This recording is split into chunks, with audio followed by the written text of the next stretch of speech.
Right, Mithun Reddy మాట్లాడుతున్నారు, ఒకసారి ప్రత్యక్షంగా చూద్దాం. ఖైదీగా ఉండాల్సిన పరిస్థితి వచ్చిందని చెప్పి కూడా మీకు అందరు కూడా నేను తెలియజేస్తా ఉన్నాను. గౌరవ కోర్టు పెట్టిన ఆంక్షల మేరకు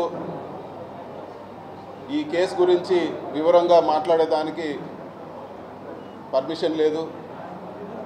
అయినా కూడా ఒక మాట నేను చెప్పదలుచుకున్నాను.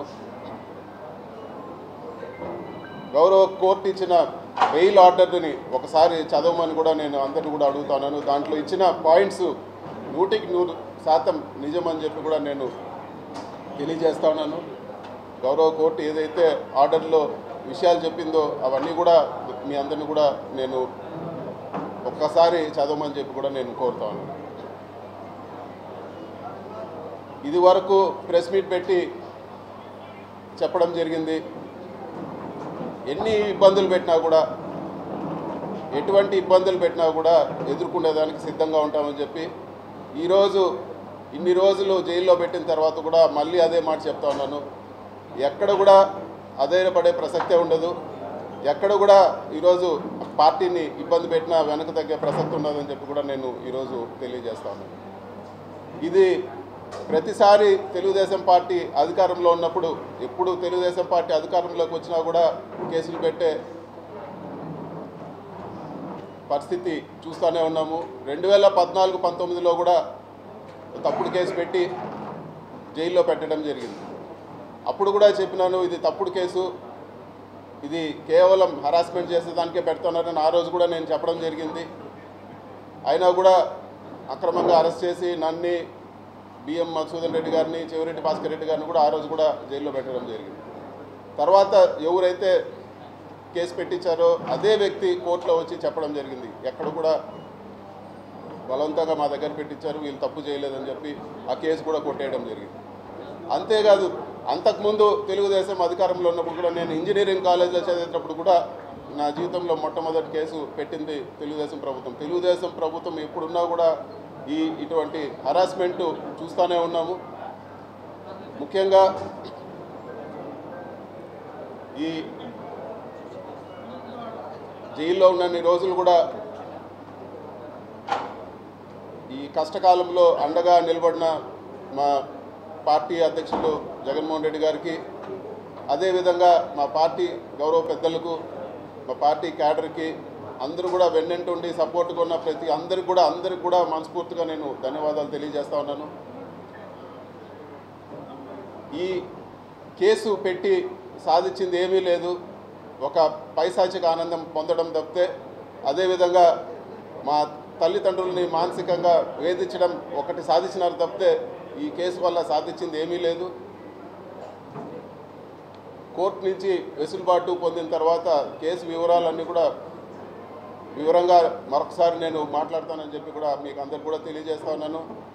చివరిగా చెప్పేది ఏమంటే, మీరు కేసులు పెట్టినా లేకపోతే ఇంకోటి పెట్టినా మేము వెనక్కు తగ్గే ప్రసక్తే లేదు. ఖచ్చితంగా గట్టిగా ఇంకా రెట్టింపు ఉత్సాహంతో పోరాడతామని చెప్పి కూడా నేను తెలియజేస్తా ఉన్నాను. ఎక్కడ కూడా వైఎస్ఆర్ పార్టీ క్యాడర్ కానీ లేకపోతే నాయకులు కానీ ఎక్కడ కూడా ఆధారపడే పరిస్థితి ఉండదని చెప్పి కూడా నేను తెలియజేస్తా ఉన్నాను. ఇవన్నీ కూడా ప్రజలు గమనిస్తూ ఉన్నారు. ఇవన్నీ కూడా ఒక డైవర్షన్ టాక్టిక్స్లో భాగమే అని చెప్పి కూడా అందరూ కూడా గమనించాలని చెప్పి కూడా నేను కోరుతా ఉన్నాను. ప్రభుత్వం చేయాల్సిన పనులు పక్కన పెట్టి ఏదో ఒక అభూత కల్పన చేసి రకరకాల కేసులు పెట్టి నాయకులందరినీ కూడా జైళ్ళల్లో పెట్టి, సంబంధం ఉన్నా లేకపోయినా ఎట్లంటే అట్లా జైళ్ళల్లో పెట్టి, ఇదంతా కూడా వాళ్ళు చేయాల్సిన పనుల నుంచి డైవర్షన్ చేసే పరిస్థితి ఉందని చెప్పి కూడా మనం అందరం కూడా తెలుసుకోవాలని చెప్పి కూడా నేను తెలియజేస్తా ఉన్నాను. ఈ మొత్తం ఎపిసోడ్లో అండగా నిలబడిన ప్రతి ఒక్కరికి కూడా నేను మనస్ఫూర్తిగా అందరు కూడా పేరు పేరున ధన్యవాదాలు తెలుపుకుంటున్నాను. అందరు కూడా నమస్కారం. Thank you.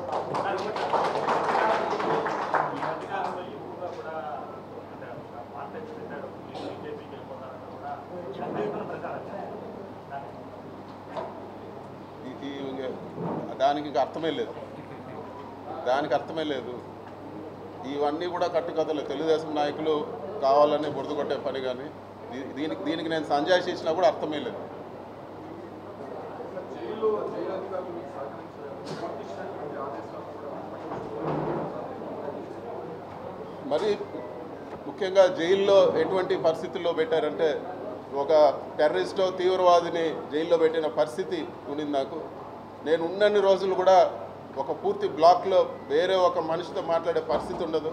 కేవలం ఎప్పుడైనా ములాఖాతులు, వారానికి వచ్చిన ములాఖాతులు, లేకపోతే ఇంటికి 3 ఫోన్ కాల్ చేసుకోవచ్చు. ఆ 3 ఫోన్ కాల్ తప్పితే ఇంకొక మనిషితో మాట్లాడే పరిస్థితి కూడా ఉండేది కాదు. మొత్తం సీసీ కెమెరా నిఘా, ఎవరు చూస్తూ ఉన్నారో ఆ సీసీ కెమెరాల్లో తెలియదు. విజయవాడలో కూడా ఆ సీసీ కెమెరాలో చూడగలుగుతారని చెప్పేవాళ్ళు. అధికారులు కూడా నాతో మాట్లాడేదానికి భయపడేవాళ్ళు. అసలు ఎవరు కూడా దగ్గరకు వచ్చే పరిస్థితి లేదు. ఒక దారుణమైన పరిస్థితిలో జైల్లో పెట్టడం జరిగింది. ఒక ఏదో టెర్రరిస్టు పక్కన వాళ్ళతో మాట్లాడితే ఏదైనా ఇబ్బంది వస్తుందనే పరిస్థితులు అక్కడ కల్పించడం జరిగింది. కానీ ఇవన్నీ కూడా ధైర్యంగా ఎదుర్కోవాలని డిసైడ్ అయినాం కాబట్టి ఇవన్నీ కూడా ఏకోసారి కూడా పట్టించుకున్న పరిస్థితి లేదు.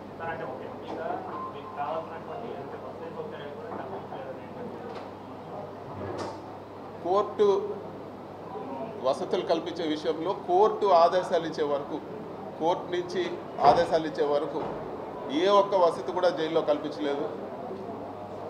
వాళ్ళకు చూస్తేనే నాకు అర్థమయ్యేది, జైలు అధికారులకు విపరీతమైన ప్రెషర్ ఉన్నది. వాళ్ళు ఏ ఒక్క వసతి కూడా కోర్టు నుంచి ఆదేశాలు రాకుండా ఏ ఒక్కటి కూడా కల్పించలేదు. ఇవ్వాల్సిన బేసిక్ రిక్వైర్మెంట్ కూడా అవన్నీ కూడా వచ్చిన ఫస్ట్ కోర్టు ఆర్డర్ వచ్చే వారం 10 రోజుల వరకు అస్సలు ఏ ఒక్క సహకారం కూడా లేదు. ఇవ్వాల్సిన ఫెసిలిటీస్ కూడా, మిగతా ఖైదీలకు ఇచ్చే ఫెసిలిటీస్ కూడా నాకు ఇవ్వలేదు.